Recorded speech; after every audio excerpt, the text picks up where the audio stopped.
Imagine a world without Jimi Hendrix. Unthinkable, right? His electrifying riffs and revolutionary approach to guitar transformed music forever. But even the brightest stars can burn out too soon. Jimi Hendrix's life tragically ended at the young age of 27, leaving behind a legacy of unanswered questions and lingering mysteries. Did you know that at the time of Jimi Hendrix's death, his net worth was around $150,000 when adjusted for inflation? Join us on LegendsEternalTV as we delve into the final days of this guitar legend, separating fact from fiction and exploring the secrets that continue to shroud his untimely demise. Was it just a tragic accident, or was something more sinister at play? Tune in and find out. Final hours. The evening of September 17th, 1970 remains an enigma in music history. Jimi Hendrix, the revolutionary guitarist who ignited the world with his electrifying sound, was found dead the following morning, but the events leading up to his passing are shrouded in conflicting narratives and unanswered questions. One such mystery centers around a white Fender Stratocaster guitar intended as a gift for Hendrix by fellow guitar legend Eric Clapton. Clapton claimed to have seen Hendrix across the Lyceum Theatre that night, but evidence suggests Hendrix wasn't there. This discrepancy adds to the confusion surrounding Hendrix's final movements, inconsistencies and conspiracies. Philip Norman's book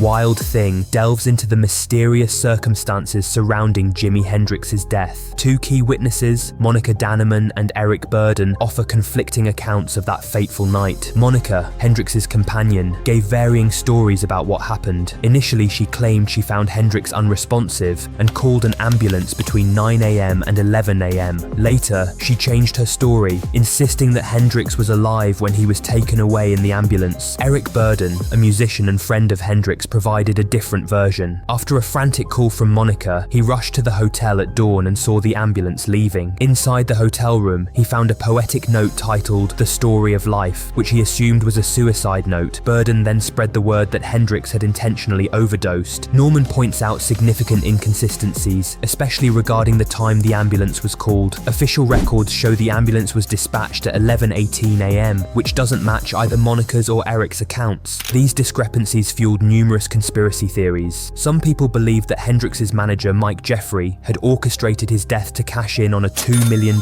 insurance policy to settle a mafia debt. Others speculated that Hendrix had a death wish and took his own life. The conflicting stories and lack of clear evidence have kept the mystery of Jimi Hendrix's death alive, leaving fans and conspiracy theorists to wonder what really happened that night. A look at his chaotic final year. In reality, the reason Jimi Hendrix died that night might be more straightforward than all the conflicting stories and theories suggest. According to the medical evidence, it was the combination of drugs he took that night that created the problem. Hendrix was already in poor physical condition, and the drugs made it impossible for him to clear his airway when he vomited in his sleep. The conflicting accounts of his final hours are consistent with the desperately chaotic last year of his life. Despite the confusion, one thing is clear: the bad decisions he made and the contested versions of his final hours reflect the turmoil he faced over the previous months. In that year, Hendrix was a man trapped by his own success, overwhelmed by impossible contradictions. He was a black artist with a majority white audience. He had a riveting but gimmicky stage act, yet he longed to be recognized as a serious musician. He was a massively creative talent with a manager who only saw dollar signs. Charles R. Cross, Hendrix's biographer, explains it well. The life he created as a star was as lonely and isolating as his fractured childhood. Musician Juma Sultan, who performed with Hendrix at Woodstock, told Uncut magazine that Hendrix was trying to create a new type of music. Jimi wanted to take time off, maybe a year or so, and develop his sound. He was hearing symphonies in his head, and he could never get to them because they had him locked into Hey Joe and Foxy Lady, Sultan said. But in his final days, there was no time off for Hendrix. His life was a whirlwind of performances and pressures, leaving him little space to explore his creative visions. The demands of his career and the chaotic nature of his life ultimately contributed to the tragic end of one of music's most legendary figures. Struggle for creative freedom. Jimi Hendrix wanted out. It started with an invitation to play at Woodstock. Fans and promoters expected the wild performer they'd seen before. Instead, Hendrix formed a new band to create music that emphasized groove and reconnected him with black music. According to musician Juma Sultan, Hendrix's manager, Mike Jeffrey, tried to undermine this vision, even sabotaging a TV appearance by the new band. Hendrix's problems didn't end with his manager. After Woodstock, an old management agreement with Ed Chalpin resurfaced. To fulfill a contract with Capitol Records, Hendrix formed the Band of Gypsies with his old friends Billy Cox and Buddy miles. They played concerts at the Fillmore East, including the politically charged song Machine Gun. Jeffrey didn't like the politics or the new band's sound. He booked Hendrix on a grueling tour with subpar sound systems and chaotic festivals. Hendrix's frustration grew, and he wanted out of his contract with Jeffrey, but he was trapped by legal agreements. Hendrix's frustration peaked during a tour in Sweden weeks before his death. He took a handful of sleeping pills, struggled through a performance, and told a journalist he didn't think he'd live to be 28 unless he found new meaning in his life. 2 weeks later, Jimi Hendrix was dead, the untapped genius of Jimi Hendrix. Many questions linger about Jimi Hendrix's life and death. The most haunting is what kind of music he might have created if he had lived longer. Hendrix told friends he was turning to classical music and hoped to find musicians to collaborate with.